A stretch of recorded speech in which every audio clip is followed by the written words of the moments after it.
Hello, everyone.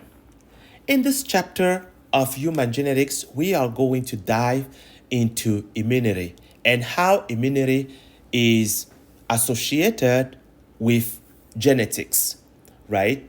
What are the genetic components that affect our immune system? Now, as we go through this chapter, there are a number of aspects we want to address. One, it's going to be able to list all the different components of the immune system, to define the role of cell surface molecules, right? Explain what human leukocytes or white blood cell antigens are, and what they indicate about our health. Also, we're going to address the different component and the functions of innate or built-in immunity, and the components and functions of adaptive immunity. We're going to address the immune system during pregnancy and how the body of a woman is going to react to the presence of a fetus, not only in the normal condition, but also in some particular situations where the woman is rhesus negative while the fetus is rhesus positive. How does that impact on the first pregnancy and subsequent pregnancies, right? Then we are going to address some technologies that are applied to alter, boost our immune system, to use the knowledge to actually allow acceptation of tissue or organ transplant. So with that said, our first step is going to be to define the immune system. What is an immune system? An immune system, it's basically a system within us that allows us to withstand attacks from foreign particles. What do we consider foreign particles anyway? Foreign particles are any particles that are not part of us, in the sense that when we consider our genetic background that explains everything about us, well, there is nothing in our system that encode anything that is deemed foreign. For instance, as a foreign particle, we are going to have bacteria. Bacteria are living organisms of their own, right? Viruses, while viruses are not cells, however, they have an existence that is independently of ours, right? So when they come in our system, we're going to necessarily respond to their presence. Fungi are living organisms of their own. Now, tumors are basically the cells in our system that lose their purpose and start multiplying out of control. They behave like they are actually not part of us, right? And our body, in response, is going to say, well, you know what? A tumor, you don't belong here. You need to be destroyed.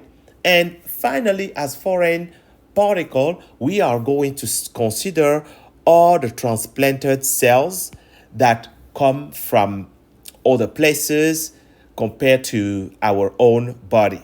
Now, as we consider the foreign particles, there are some specific elements to the foreign particles that are going to trigger our immune system, right? And these particles on foreign particles that trigger our immune system are called antigens. So antigens are molecules that are recognized by our immune system. In fact, the word antigen, it's actually a composed word. Anti stands for antibody, okay, that our body produce, right? And gen stand for generator. So antigen, it's basically antibody generator. That is what antigen stands for, right? In other words, in presence of an antigen, our body is going to produce antibodies. That's basically what it means. And now, what are antibodies? Well, antibodies are these proteins that directly attack foreign particles, right? And these foreign particles being antigens, right? So here we have on a filter some bacteria that were trapped, and in this very particular case, these are E. coli bacteria, right? So E. coli or Escherichia coli are bacteria that are normally present in our small intestine. However, some E. coli can acquire bad, nasty behavior and cause us to be sick, right? And this is what we can see in the case of some food poisoning, right? And this food poisoning, unfortunately, can affect many of our organs, including causing kidney failure. As bad as that, right? So, now, moving on, we have viruses. Viruses are going to be non-living particles that are non-cellular. Nevertheless, they are going to behave as if they were living particles, right? They're going to know how to hijack our cells, how to hijack bacterial cells, and other type of living organisms, right? So viruses are characterized by the fact that it's basically some nucleic acid on which you are going to have a protein coat, right? That nucleic acid is going to be either DNA or RNA. That DNA can be double-stranded DNA molecule, can be single-stranded DNA molecule, and RNA is single-stranded molecule, right? Now, again, a virus, it's basically DNA or RNA, not both at the same time, right? Now, to that nucleic acid, you're going to have a protein coat that we call capsid. I want you to remember that, right? So the capsid are going to wrap the nucleic acid or the genetic information of the virus. Now, some viruses, including, for instance, the flu virus, COVID-19 virus, right? HIV virus. These viruses, which are examples of viruses, are viruses that are enveloped viruses. In fact, what we say is that, well, in addition to the genetic information, so if I draw the genetic information here, and the capsid, so there would be the capsid, you are going to have an envelope that surrounds all of that. All right? So, enveloped viruses are going to be relatively different from non-enveloped viruses for the fact that they have obviously this envelope, right? Okay? And actually, many of the viruses that are a problem to us human or animals in general are going to be enveloped viruses. Now, viruses are going to differ based on their reproductive mode. right? Some are going to actually insert their DNA into the host cell's DNA, right? This is what happens with the HIV virus. The HIV virus comes in our system, right? It brings actually RNA, but that RNA is going to be converted to DNA, and eventually that DNA is going to incorporate in our own DNA. We are going to see in a minute, how RNA viruses do this. So basically, some RNA viruses are going to come in with an enzyme that is called reverse transcriptase. Now, when you go back to genetics and specifically gene expression, we say that from DNA, we go to RNA, and the process by which we go from DNA to RNA, it's called transcription, right? So now, in a case of viruses that come in with RNA, well, guess what?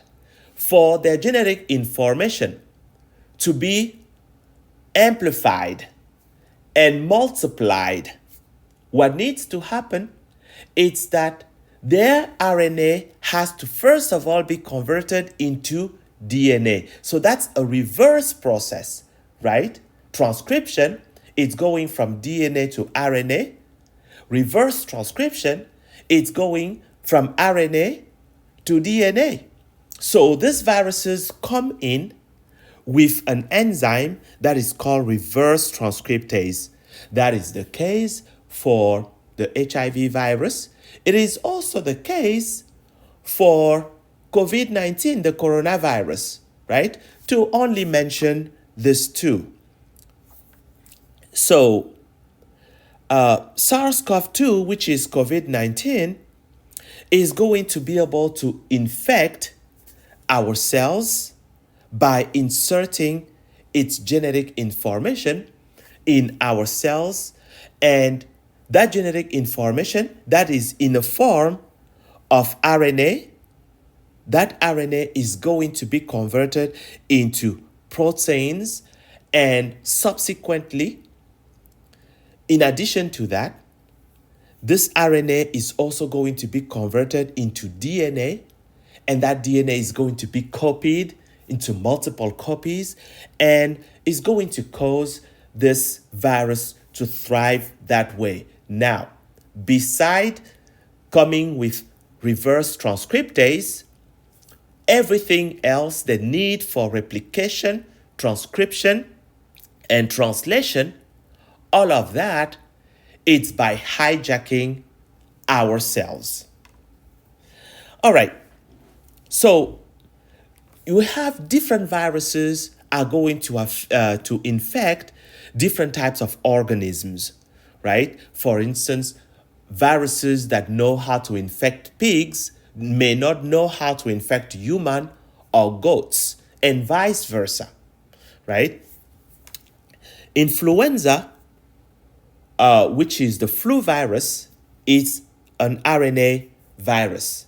An RNA virus that has actually 3 strains. We have strains type A, B, and C. Now, we are going to distinguish these strains based on their surface molecules, right? Their surface molecules occur in 2 kinds. We have glycoproteins, right? Some of the glycoproteins are what we call hemagglutinin or HA. Other glycoproteins are neuraminases, okay, NA. So these 2 proteins, H and N, are going to be responsible for the naming of the influenza strain. So we have HN. Now, one strain can be called H1N1. Another one can be called H1N5. So the ends are just going to vary from one strain to another. The H are going to vary from one strain to another. So when someone gets infected, initially they're going to be infected by one particular strain. By the time they give the infection to other people, they are going to be spreading variants of the strain that got in them. Why is that the case? That's another story, right? So, COVID-19 or SARS-CoV-2, it's an envelope virus, right, with some surface proteins. These surface proteins called spikes are the one that allows the virus to attach to our cells, but the spikes are also the target of our immune system so that our immune system can destroy the virus.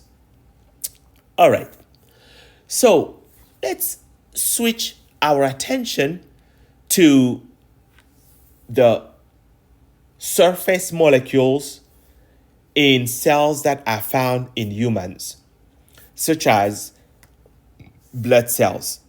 The blood cells are going to be characterized by the molecules they have on their surfaces.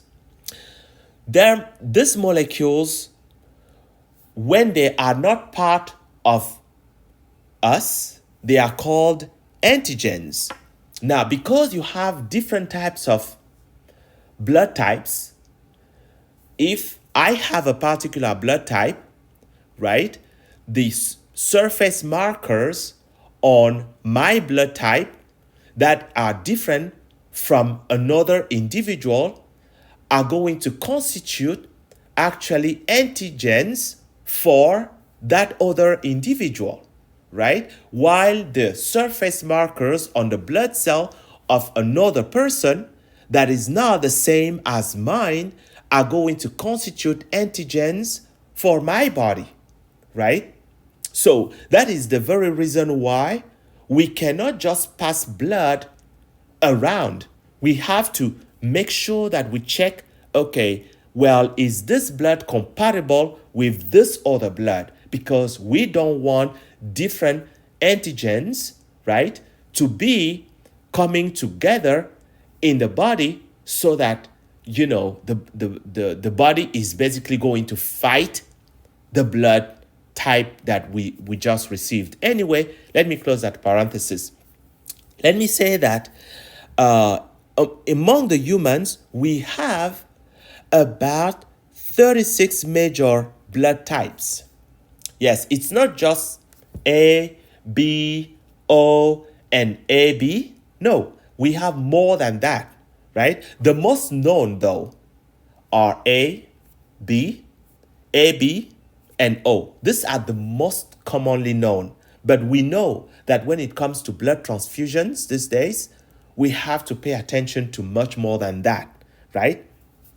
So the serology type, which is a characterization in terms of the presence of antigens and antibodies, is going to be based on the red blood cells antigens. So we are going to ask the following questions. For a given blood type, what kind of antigens do we find on the surface of that red blood cell, right? So that question is going to allow us to say that this blood type can be transfused to this individual or cannot be transfused to this individual. Now, we have the serological type of characterization of blood type, but then we have newer approaches. These newer approaches are actually going to identify the genes of these different antigens, because what we notice is that even though you're going to have the same antigen between individuals, however, these antigens can vary, right? They can vary so much that, well, we can see incompatibility even though we would assume that there would be a compatibility, right? All of that because of the variations that occur from one antigen to another antigen when it comes to the genetic makeup. That is the very reason why we call this newer approach genotyping. Okay? So that genotyping gives us a better idea of what can be compatible with what when it comes to blood transfusion. And knowing the DNA signature for a particular blood type is going to allow us to fine-tune the compatibility, right? And not take chances of randomly assuming that, this person is blood type A and this other person is blood type A, and this is enough and sufficient information to do blood transfusion. We say, no, these days we don't do that. All right. So, on the cell surfaces of blood cells, we are going to have particular molecules. These particular molecules, the one I'm going to shift my attention to right now, is going to be the major histocompatibility complex. The major histocompatibility complex occur in white blood cells. Obviously, not all white blood cells have them, but they do occur in white blood cells, and we are going to be more specific in a minute. So, this major histocompatibility complex, also known as MHC, they are encoded by more than 200 genes that are located on chromosome 6 on the short arm of chromosome 6, right? Now, these 200 genes are going to encode surface proteins, right? And these surface proteins, which are MHC, are going to fall into three classes. We have MHC class 3, right? MHC class 3. These genes are going to encode proteins that are going to be released in the plasma, right? So these are plasma proteins, right? These plasma proteins are going to provide to us non-specific immunity. Now, the two other classes, class 1 and class 2, these are going to encode MHC in a human that are called human leukocyte antigens. Human leukocyte antigen, or HLA. Now, HLA is the same thing as MHC. MHC is just simply a generic name, right? Major histocompatibility complex. It's a generic name, while HLA is more specific, right, to humans. Okay, so we have class 1 and class 2 that are not released in the plasma, but they are found as integral part of the plasma membrane of some white blood cells, right? And this integral part of the plasma membrane of white blood cells are going to play a very important role in protecting ourselves against infections. All right. So the HLAs are glycoproteins. And what are glycoproteins? These are proteins that are attached to the plasma membrane that have sugar residues attached to them. Okay? Sugar residues attached to them. So the HLA are going to recognize both bacterial and viral proteins.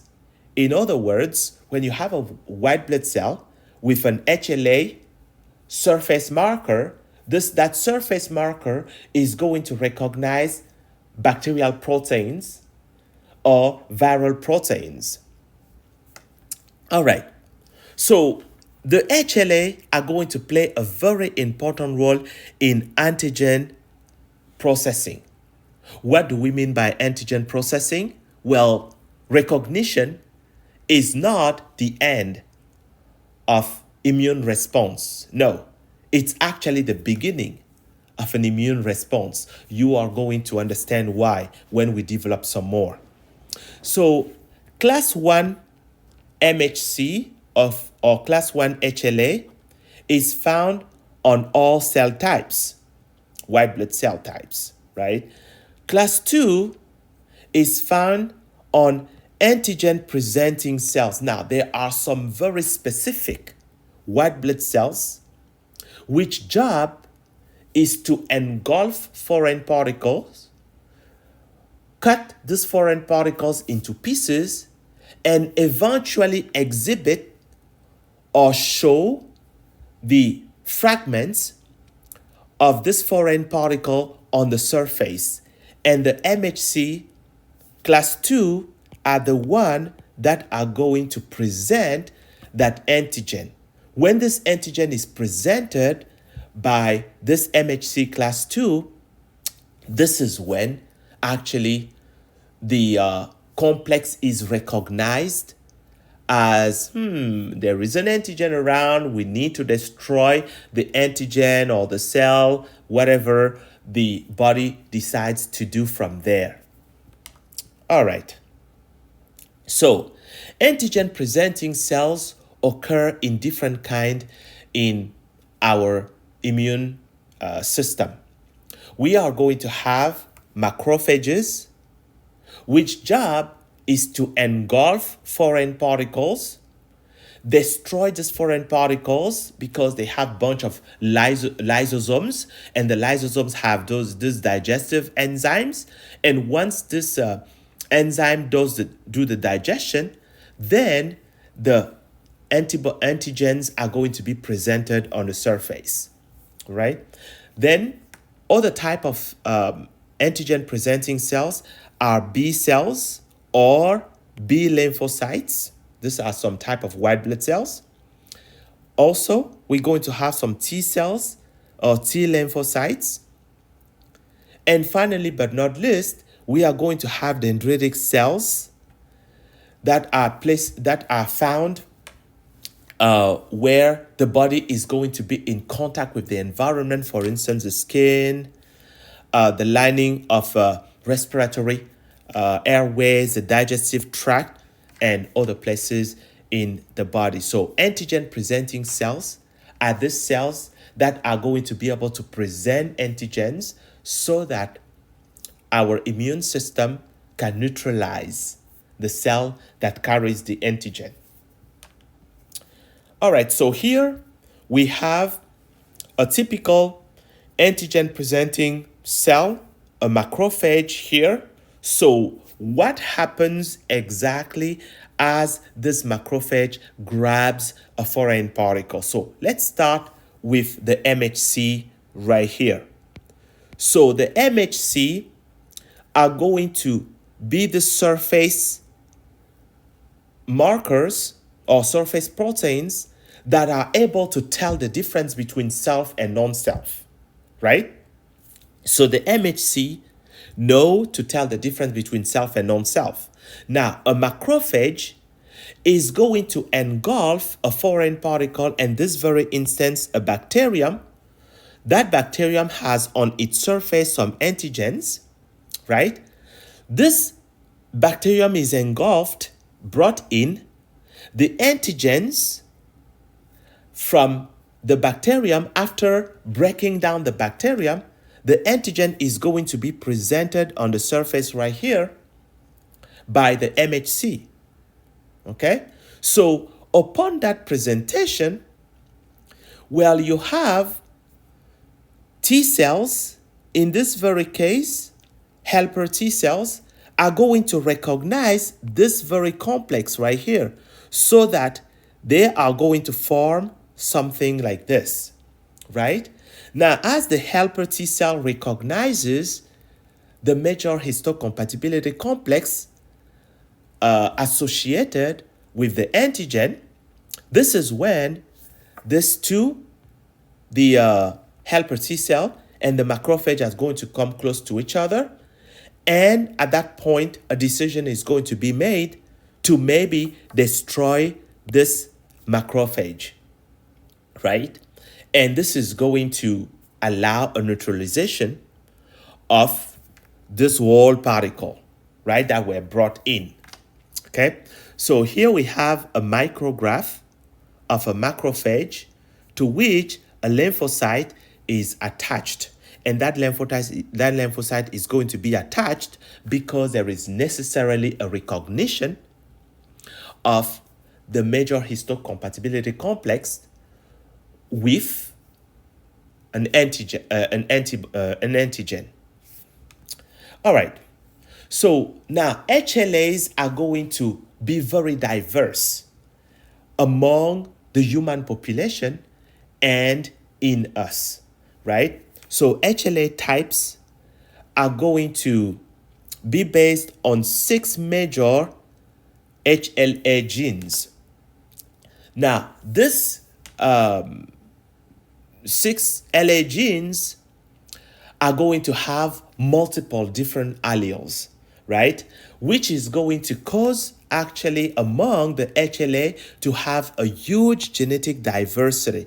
That huge genetic diversity explains why we are so different from each other and why we cannot just say, oh, I need a kidney. Dr. Jean, can you give me your kidney?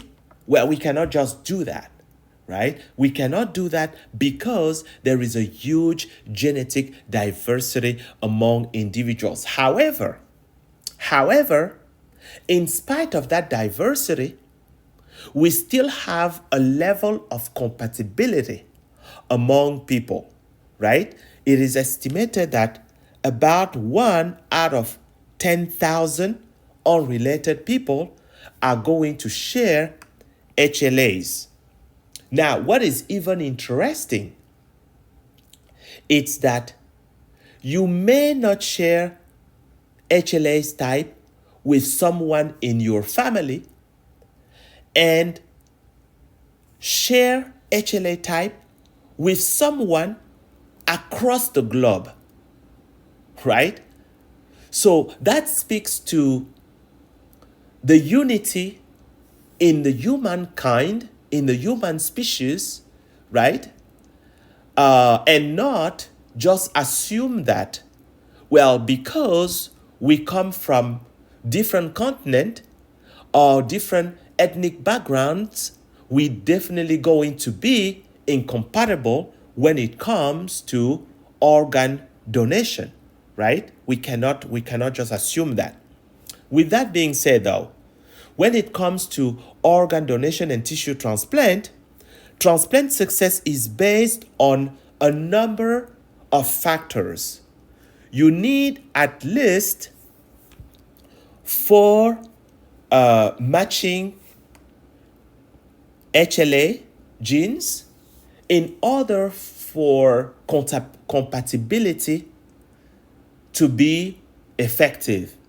Otherwise, that compatibility will not be effective. So you need at least 4 matching HLA to say that you are compatible. Even then, you also still need to take immunosuppressive drugs, right? These immunosuppressive drugs are essential to dampen your immune system so that you can tolerate the organ you just received, may it be a kidney, heart, lung, and many different other type of organs that are being donated these days. All right. So when it comes to the immune system, there are a number of organs that are involved in making up our immune system and causing our immune system to work properly. One we are going to have the primary organs. The primary organs are these organs of the immune system that no matter what, you cannot do without them. If you lose these primary organs, well, you can hardly live a decent life or a normal life. That is almost not going to happen, right? Now, I was saying that there are two primary organs in your immune system organs. We're going to have the bone marrow, and more specifically, the red bone marrow. The red bone marrow, it's the organ where all blood cells originate. That red bone marrow is typically going to be found at the extremity of long bones, right? That red bone marrow, it's where your red blood cells are going to originate, your white blood cells. Among your white blood cells, you are going to have the lymphocytes, including T cells and B cells. You're going to have the monocyte that ultimately are going to become macrophages and dendritic cells. You are going to have the neutrophils, the basophils, the eosinophils.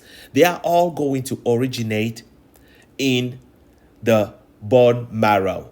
Many white blood cells actually mature in the red bone marrow. However, some do not mature in the red bone marrow, including T cells. And actually, T cells are called so because of where they are maturing. But where are they maturing? They are maturing in this organ right here that sits on top of the heart. That organ is the thymus. The thymus is the second primary organ that I'm going to discuss. That is part of the immune system. The thymus is this organ where T lymphocytes, they are called T because of thymus, right? The T lymphocyte go from the red bone marrow where they originate. They start maturing there, but they are going to complete their maturation in the thymus. In the thymus, the T cells are going to learn to tell apart what is self and what is not self. All right? Now, if the T cells are not able to mature in the thymus and be able to tell apart what is self and non-self, that is a very, very bad news for us, right? So the thymus is a primary organ because it teaches some white blood cell to tell apart self compared to non-self. Now, among the T cells, we are going to have the helper T cells, right? These helper T cells are going to release some chemokines. Let me see.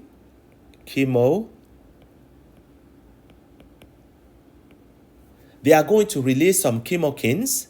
These chemokines, among these chemokines, we're going to have interleukins.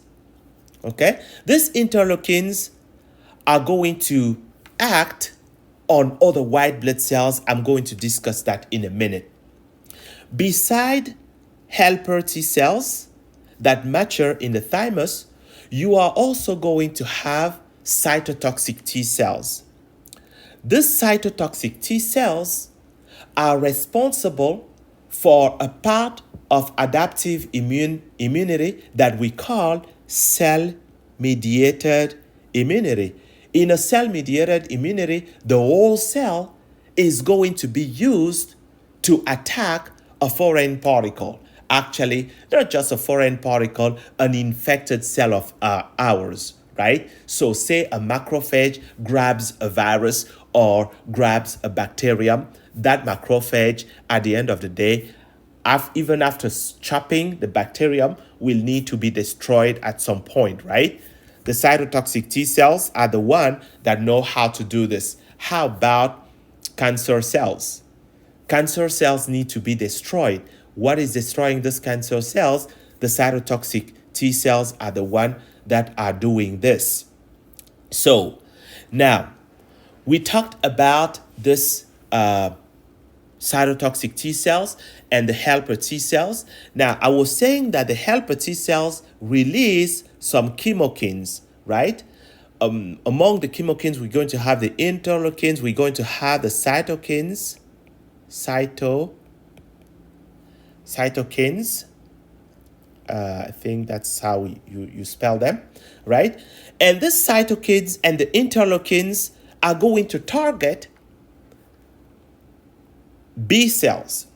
These B cells are going to mature and be able to produce antibodies. And these antibodies are the responsible for what we call humoral immunity. Okay? Humoral immunity is mediated by antibodies which are produced by B cells, right? Now, so I told you about the primary organs of the immune system. So we have the bone marrow, the red bone marrow to be specific, and the thymus. Now let me tell you about secondary organs of the lymphatic system. We're going to have the lymph nodes. The lymph nodes are going to be these places that look like beans, right? They have a bean shape, kind of like this, right? These areas is where a lot of the white blood cells are going to be stored, right? You're going to have areas of concentration of these lymph nodes, including the armpits, right? The neck area, right? The groins area, okay? And all along the trunk here, okay? So basically, these are going to be a way to decentralize immune system so that everywhere in the body we are going to have some organs that are housing white blood cells that are going to be close to an area of an infection. For instance, if an infection occurs in the head area, well, this center right here is going to be the first responders that are going to go at the location of the infection to get rid of these foreign particles. Now let me close that parenthesis. Another secondary organ of the lymphatic system is going to be the spleen. The spleen is also going to be another place where white blood cells are going to be stored, but this is also going to be the cemetery of many blood cells. What else do I need to mention? I do need to mention the lymphatic vessels. The lymphatic vessels are going to conduct the lymph or the lymphatic fluid throughout the body, right? So the macrophages right here, their job is going to be to engulf foreign particles, destroy these foreign particles, and present these foreign particles on MHC molecules. All right. So to kind of come back to the cells of the immune system, we are going to have the T cells. They mature in the thymus, right? The thymus is actually a gland, right? They're going to teach T cells to tell apart self versus non-self, right? The T cells are going to be involved in adaptive immunity that we call cell-mediated immunity. I want you to remember that, right? The cytotoxic T cells are going to attack cells, right? They're not going to attack freely floating antigens. No, they're not going to do that. They are going to attack cells that carry antigens. Then we have the B cells. The B cells are going to be released from the lymphoid tissues, including the spleen and the lymph nodes. I told you about that, right? The B cells are going to produce antibodies and release these antibodies. Now, the specific B cells that release antibodies are called plasma cells, right? Now, in addition to plasma cells, we are going to have memory B cells, right? We also do have memory T cells, okay? Now, the helper T cells, their job is going to be to regulate the immune response, right? They're going to stimulate, for instance, the proliferation of B cells. They are going to stimulate the proliferation of T cells. Now, what we mean by proliferation is the multiplication, right, of B cells and multiplication of T cells, right? So the macrophages and neutrophils, their job is going to be to engulf bacteria, viruses, and they are also going to stimulate helper T cells to proliferate or multiply, right? And they're also going to activate B cells. Then we're going to have eosinophils and basophils that are involved in allergic reactions. They're also in worm infections.